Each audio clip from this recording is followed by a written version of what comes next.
Hello, welcome to the NourishCaveman.com, where Viveka Menagaz, certified technician in whole foods nutrition, presents Nutrition in the Kitchen.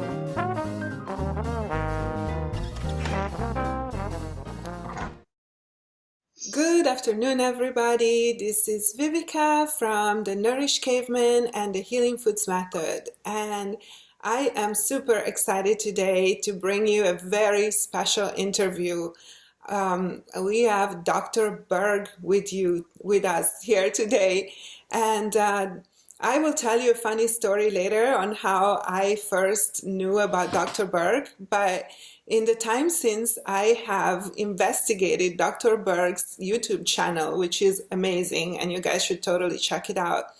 And there is such a wealth of information, and I realized that Dr. Berg not only is like an encyclopedia of nutrition, which I love, but it has views that are very, oh, there is a fly, oops. His views are very aligned with my views, and you know that I have kind of a very definite angle on how I see ketogenic diet, how I see nutrition. So whenever I find somebody who's very successful and, is also have, aligned views with myself, I get excited, and then I want to pick their brains and bring them and, just share their wealth of knowledge with you. Welcome, Dr. Berg. It's such a pleasure to have you. Oh, thanks for having me on. Absolutely. Great. So today, I would like to pick your brain about a subject that's very dear to myself and most of my clients and my patients, especially because a lot of people experience this. Most people, it's about menopause and thyroid and ketogenic diet, and maybe with a little spin on weight loss. You have no idea how many people come to me with these issues and questions, and you also share the background of ketogenic diet with me, which is awesome. So I would like you to just go free, and maybe I'll intervene with some questions, but yeah, let's hear your knowledge and how do you work with such patients that come to you with those problems? Well, let's first talk about the thyroid. I was in practice for 29 years, and since then, probably about a year ago, I basically kind of focus more on just educating people to understand their bodies. So I don't actually have my practice anymore.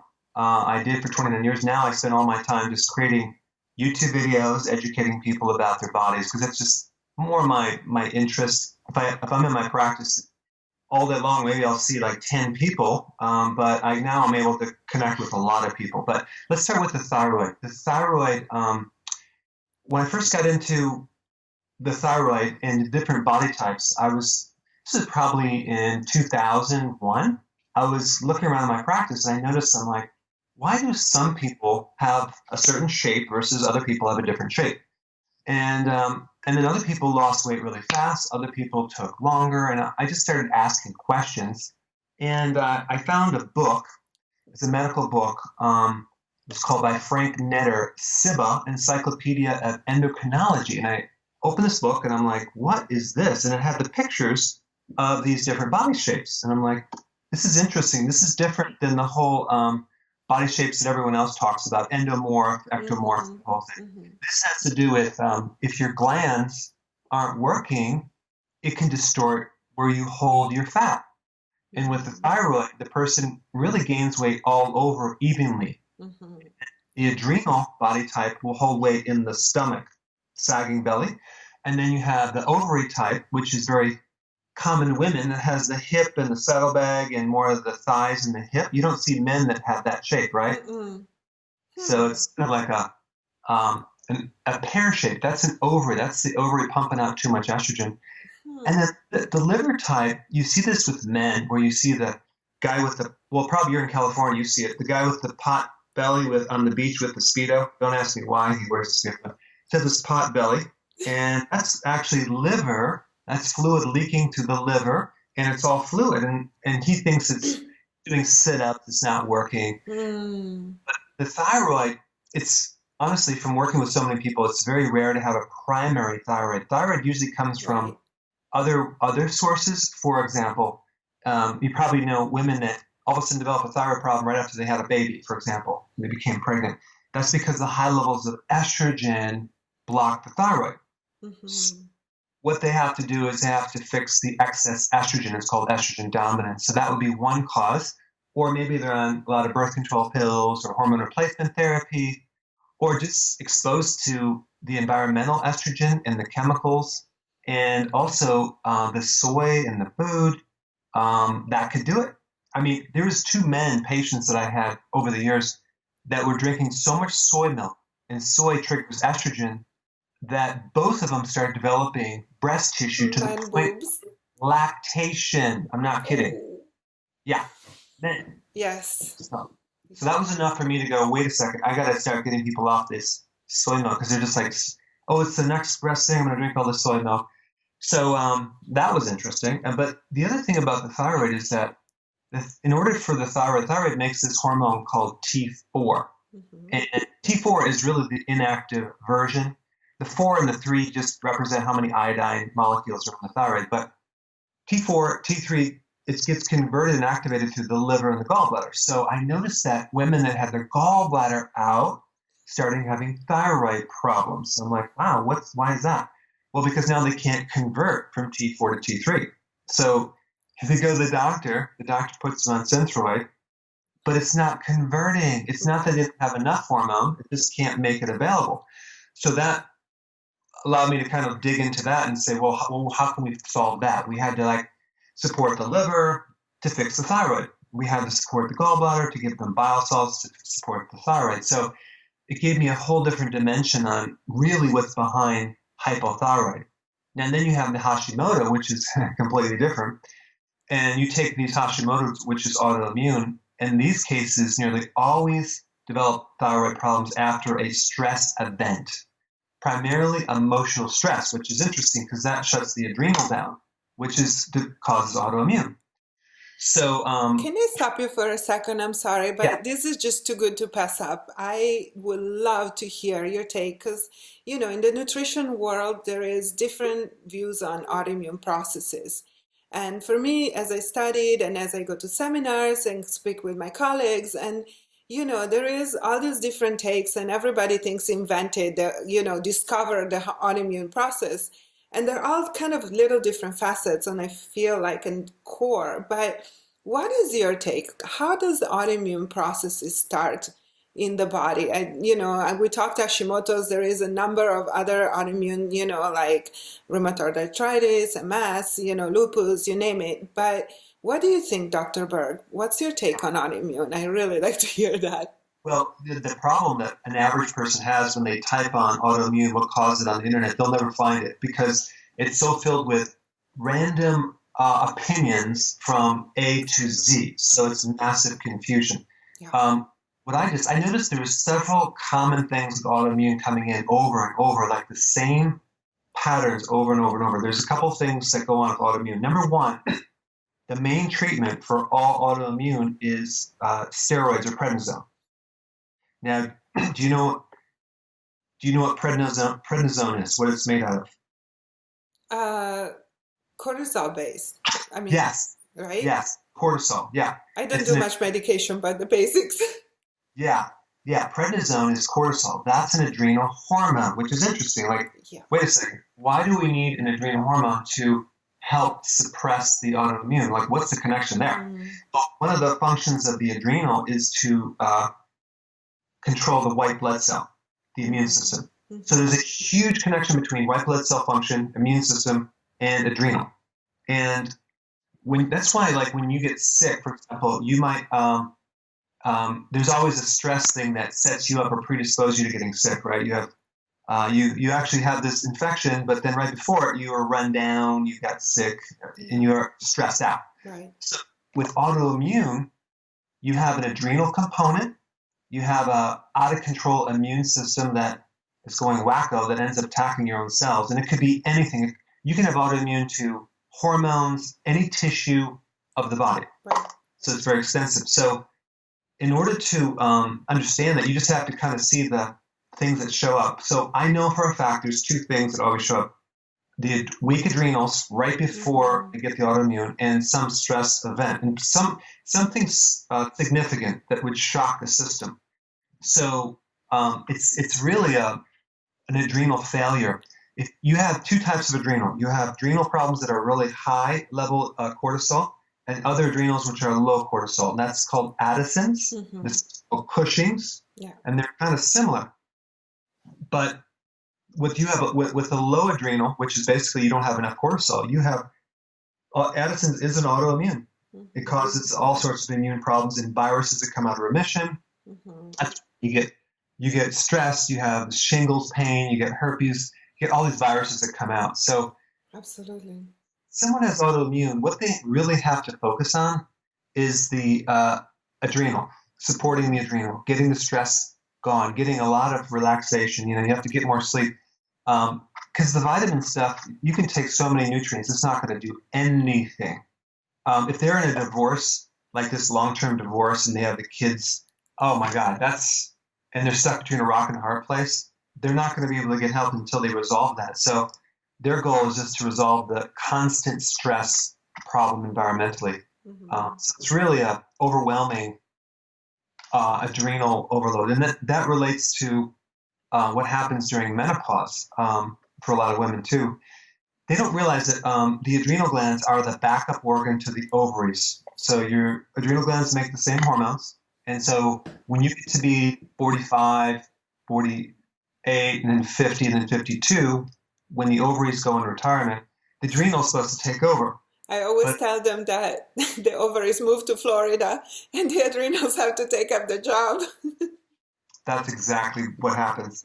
So if your adrenal glands are weak going into menopause, you're going to have several issues. You're going to have hot flashes. You'll have all the symptoms with loss of collagen, loose skin right here, fatigue, sleeping problems, aging issues, like all the things. I had one lady, she was a dentist. She was fine until she went to menopause. She developed this Dowager hump right here. Oh. Hunchback. Yeah. And her spine like almost collapsed. I was like, what? Like the bones start falling apart and the person starts aging. See, all these things. So adrenal problems would be sleep issues, like can't get to sleep, can't stay asleep, can't wake up feeling refreshed. They need coffee to wake up. They have a very low tolerance to stress. People get on their nerves, like even little things like slow people, slow drivers, incompetent people, people. They just like, it just rubs them the wrong way. So they don't have a lot of calmness. They have a lot of tension. They're ready to blow up. And also, there's also people around them that are always like stressing them out, like certain personalities, like people that are just like negative or always too happy, so positive. So they just have a low patience. They have no more patience. And I mean, that's one of the big symptoms with menopause, but that's just an adrenal issue. So the adrenal is really the key to helping so many women in menopause changes. So, yeah. So how does that relate to the thyroid? Like, how does that impact once the adrenals take on this double load and they're working overtime and all the symptoms appear? And how does that cascade affect our thyroid in the end, Dr. Berg? Well, what happens is like you have like 12 glands. You got ovaries, you have the pituitary, your thyroid, pancreas. All these glands are on a chain. It's called the endocrine system collectively. They're not really that separate. They make different hormones, but they're the main communication system. So when one goes down, they all tend to work. You cannot have a very unhappy adrenal and have a happy thyroid. No. So the question is like, what's the primary problem, right? There's certain ones that are primary and others are secondary, and should probably talk about that. But the thing is that you always have something that starts the whole chain reaction, and all of a sudden you end up with a mixed problem with all the glands start having issues. So there's not really if you have low thyroid, you're going to develop adrenal, or you're going to have a low adrenal, you have a thyroid. There's not that connection, but there's just that they're both endocrine glands, and the whole system starts going down, and then you need to really put back in the basics. And that's when most doctors, in what I see with a lot of patients that come to me, is that you come with such a complex, endocrine picture where all the organs, glands are failing. And doctors start chasing symptoms. And even nutritionists and functional medicine doctors make that mistake where they'll start like, okay, I'll give you something for this, something for this, something for this, something for this. They come with like these protocols. They're like 2 pages long, and still, they're not feeling better. And they're not having results. And I know that you talk about this in some of your videos, how to address the foundational issues, before you go chasing at the symptoms, right, doctor? Right. Yeah, and I think there's things that are really, really important to focus on and foundational, and a lot of secondary areas. But I think the number one thing, and I think you would agree with this, is the high insulin. That's probably a senior dominating problem with high insulin, creating massive issues. So then the second one would be high cortisol, which is all the stress. So here we have sugar, and then we have stress, the two killers. And then we have third one is estrogen. Yeah. Because the environment, all the chemicals, the environment mimic estrogen. So here you are, and the big one now is the glyphosate in the GMO foods, which is now creating a lot of kidney problems for people. They don't even realize it, not to mention the thyroid. So those are the 3 dominating problems that will nullify any chance to lose weight, any chance to have improved growth hormone, anti-aging, thyroid hormones. So it's not a matter of triggering these anti-aging hormones or fat-burning hormones. It's about getting rid of the ones that are suppressing you and nullifying you and dominating these other ones. Yeah, absolutely. That's, when I studied nutrition back in those days, one of the principles they taught me is like nutrition is based on very simple things. The number one is remove the bad. The second one is put in the good, Right. So before anything can heal, we need to remove those factors, exactly like you're talking about. So that is very important. I am very big on detox in my practice. Like that's where we start all of this, like, based on a lot of cleansing and, squeezing bad stuff out. Yeah. So how do we tie this in with the ketogenic diet, Dr. Berg? How do you support, how do you see that support of the ketogenic diet playing into this scenario? Yeah, that's a good question. Every day I'll have people email me and try to call me or whatever, and they're trying to say, well, I have this fatigue, what do I do about it? Well, I have this. I'm like, well, first of all, did you get the basics? Are you applying the basics?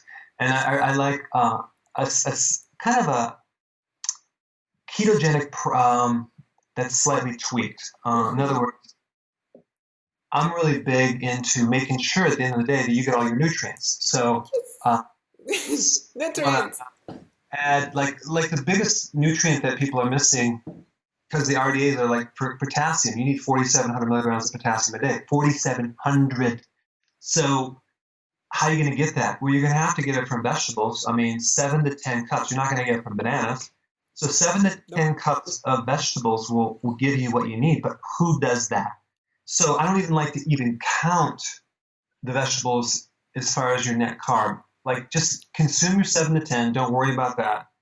Keep the sugars out to keep it simple. But that's my tweak with keto. It's like, do keto with a lot of vegetables, and it's going to keep you out of trouble because you're going to burn fat, and then you're going to also you're going to want to avoid a fatty liver. So that's one tweak, and then the other one I always recommend, and I think you recommend this too, the intermittent fasting. I do, but I have actually, this is another great question for you. I'm so excited about this because this has been something that I keep encountering in my practice, in clinical practice, very different than what a lot of people talk about. But yes, intermittent fasting.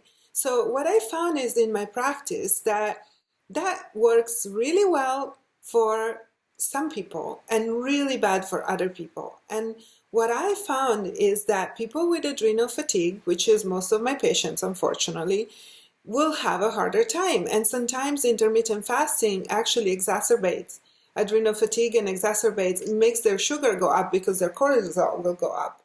So I started experimenting with longer fasts, about, minimum 24 hours up to 36 hours, and ideally 3 days. So less, often and, longer. And those people that do bad with the shorter fast, they usually do good with the longer ones. So what is your take on that? How do you see a correlation between the adrenals and the short, like 16, 18-hour windows intermittent fasting? Yeah, if you look at the adrenal, what's happening is that it's in a catabolic state. What does that mean? It means that it's breaking down muscle tissue faster than it's building it back up. And that muscle tissue is being converted into sugar, and it's creating high blood sugars and high insulin. So we have cortisol adrenal, which is turning into a diabetic and insulin resistant. So, and that's why they're having troubles, because they have a very severe insulin resistance without really knowing it. And it's probably not showing up. In fact, I just bought this right here. I'm going to start probably promoting it. It's a glucose spot test. It basically, you can do a home test, measure your insulin levels. Oh, That's cool. Nice. I need to get one of those. That's priceless. Yes, it's not a blood sugar test. It's an insulin Wow. test. So that way you come can out with see. it. Yeah, I'll do a video on it. I'll but share your video for sure. That's great. Yeah, and so you have these adrenal cases, and if they don't eat, they can kind of like their blood sugars drop and they get really stressed, right? So there's a couple things that you have to do. In the long run, the intermittent fasting is going to like save them, but you have to do it so gradually. So I start with 3 meals, no snacks. Right. I make sure they add more fat with the meals so they can go from one meal to the next. Do that until they're comfortable, and then they start to take that breakfast and go slowly, an hour later, gradually. It could take to 2 months before they can knock out the breakfast. Now they're at lunch and dinner. Well, now they're actually switching over to fat burning, which is a lot less stressful on the adrenals than sugar burning. Now they're starting to actually improve the adrenals, because the ketogenic is really like a natural thing to do. It's a healthy. It's what our bars were originally meant to run on. Mm-hmm. So it's not something where what really stresses us out is just the sugar, But I think with the adrenal, you have to go more gradual. You have to go slower, get them used to it. But I'm telling you, in the end, oh my gosh, their mood, their cognitive, their energy all get better. And so, as far as it like breaking down more muscle protein, that's not going to happen, because as soon as they stop eating so frequently, their body starts preserving muscle, and you start getting regeneration and brain cells. And I mean, it's just so that's another tweak that I always recommend intermittent fasting. But if they can't do it, then I know they have a severe blood sugar problem, and we have to fix that. And we have to do it gradually. Mm-hmm. That's brilliant. Thank you so much. I love that take, and I'm definitely going to start putting some patience on it. I do transition them from snacks to absolutely no snacks, nothing between meals, and I try to gradually, as they get keto adopted, to do that transition. But that's really, I like the idea of the gradual, stretching and compressing, of like stretching the fasting, compressing the meals. So that's really awesome. Thank you, Dr. Berg. This is beautiful. It's great information. You're a wealth of knowledge. I just love your ideas. And so before we wrap this up, any last kind of little tips on weight loss? And then I want to tell the funny story on how I first got acquainted with you. But yeah, just a real quick thing. You know how I got into this in the first place? This is like way back. I had this person come in, and they want to lose weight. So I didn't even know what I was doing, actually, starting out, because they don't really teach in school. Mm-hmm. I put her on what I thought was good, and the first month, guess how much weight she lost? 5 pounds. 0. Ouch. So I'm like, oh, that was a failure. But she wasn't unhappy. She was like, oh, this is great because I feel so much better. Mm-hmm. So the second month, she lost 21 pounds. And I'm like, wow. What?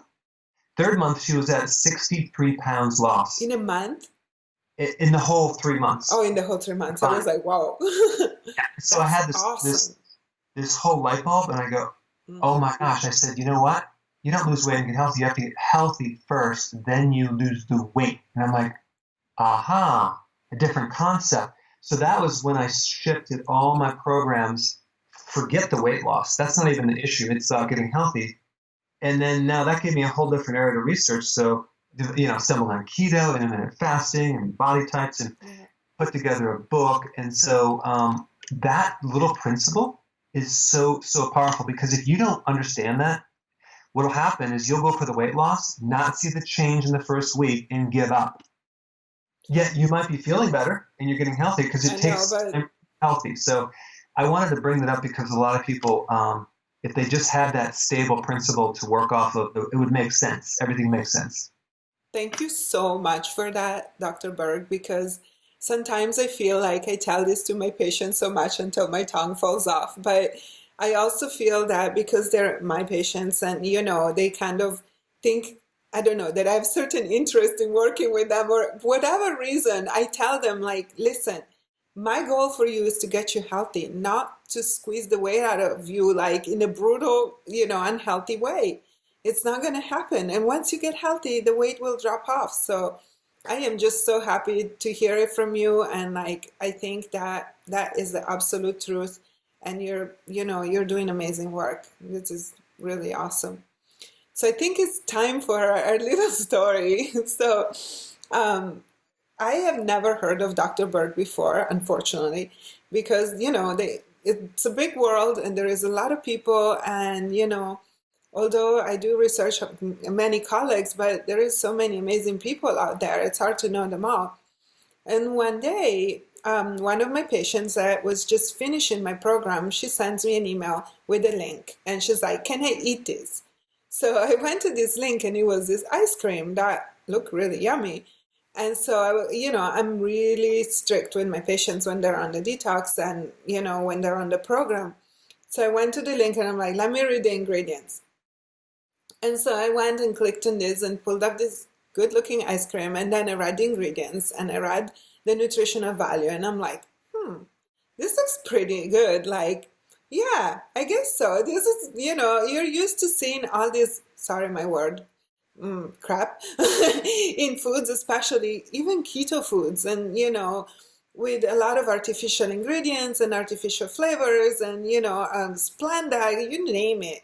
And my patients sometimes show me this like awful stuff. And so I was like, wow, you actually found something that's pretty decent. So I was like, okay, green light, you can have some of that.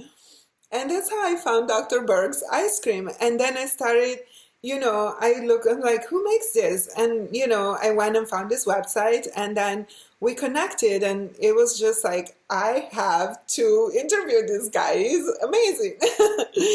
So tell me about this ice cream. I know there is a lot of keto viewers out there. They're like, ooh, keto ice cream? Tell me about it. Well, on one hand, it has the lowest sugars of any ice cream out there. Okay, so it's like 1 or 2, maybe 3 grams of sugar per serving size on the chocolate, 2 grams for the vanilla. So it's really low. Like even if you got dressing with olive oil and vinaigrette, there's 2 grams of sugar. So it's the lowest sugar. The problem with having this ice cream is that if you're going to take out the sugar, it's going to taste terrible. The texture is going to be terrible.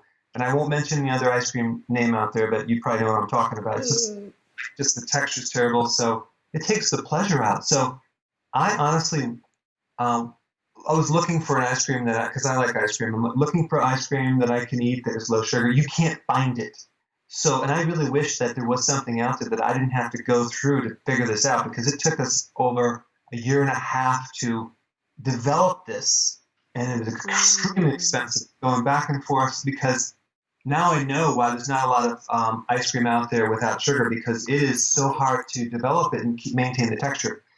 So anyway, I did it, and we have a very creamy ice cream. It's called Kebi's, and very low sugars. And then I'm testing it now with patients with diabetes, not even normal people, and it's not raising their sugars that much. So it's something that I recommend, not the whole pint, just a half a cup as a dessert with the intermittent fasting.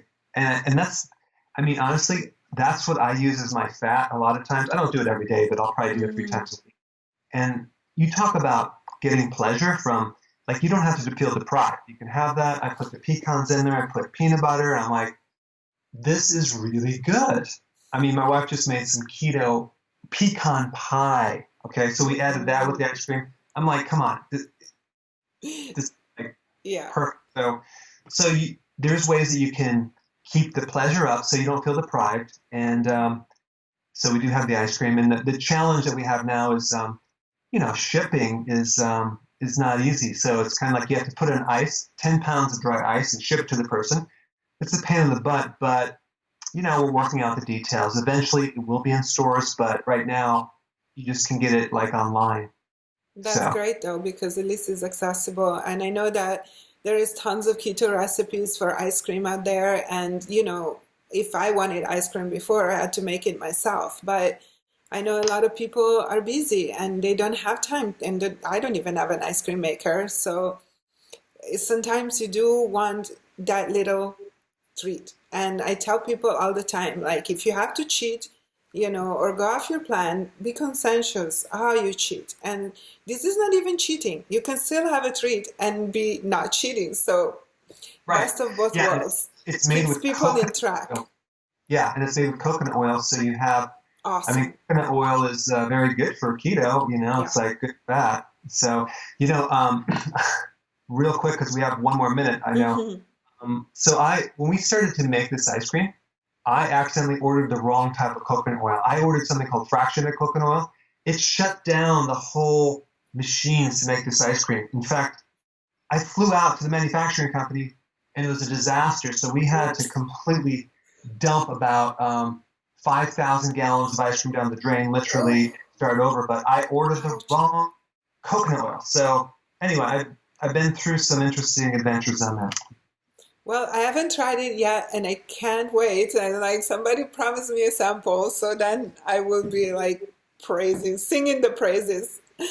Thank you so much, Dr. Berg. You are really an encyclopedia of nutrition, and I love talking with you. And thank you for all your little tips. I'm sure that our listeners will be very grateful about this perspective and these little insights that will make their keto life and just in general health life better. Thank you for doing this work, and thank you for this interview. I really appreciate it. And keep up the good work, please. Sure, no problem. Check out his channel, YouTube channel, Dr. Berg. Is it just what do they find it under? If you just go to YouTube, to make it simple, type under Dr. Berg, and I'll come up. That's the easiest way to find me. Okay, and Dr. Berg has a website, of course, and I'm sure that from the YouTube channel you can then find the website easily. Yeah, drberg.com. Yeah, it's really easy. Thank you very much. You're welcome.